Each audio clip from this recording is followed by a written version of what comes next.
Madam Web was always connected to Spider-Man, but the Dakota Johnson-led live-action movie changes a lot about the clairvoyant Cassandra Webb.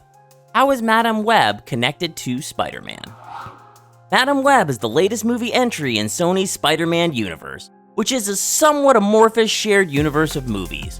Though it's based around the titular heroine and several other Spider-Women, Madam Web herself was heavily altered from the comics. To be fair, the character also hasn't been in the comics for years. Once a prominent part of Spider-Man's world, Cassandra Webb, aka Madam Web, is now one of the more obscure allies.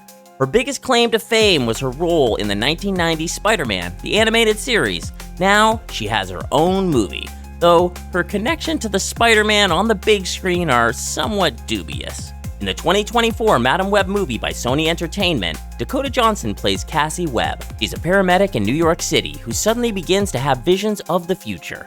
This unites her with a group of young women who are being hunted by the mysterious Ezekiel Sims. Webb realizes the heroic potential of herself and the other women and fights to save them from a dark fate. By the movie's end, a cinematic battle leaves her blind and paralyzed, reflecting the incarnation of Madam Web from the comics. The Madam film has no real ties to any other universe, including the ones where Venom and Morbius take place. Likewise, any connection to Tom Holland's MCU Spider-Man or Andrew Garfield's Spider-Man were supposedly removed from the movie. As is, the movie, which is set in 2003, doesn't mention Spidey or anything else involving him. The two biggest connections are the presence of the Daily Bugle newspaper, which is only seen and never referred to through dialogue, and the presence of two Spider-Man family members. These are none other than Ben Parker and his sister-in-law, Mary Parker, who gives birth to a baby boy by the movie's end. Though nothing much is made of it, it's obvious to fans that the child is Peter Parker. Even though Madam Web is tangentially tied to Peter Parker by knowing Ben and Mary, there's no real narrative setup for connecting between Madam Web and Spider-Man.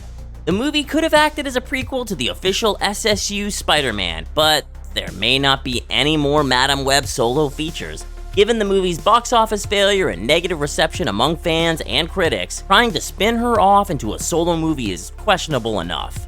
After all, she was always merely a side character to Spidey. The only hope for a future project involving Madam Web will likely be in a Spider-Man film.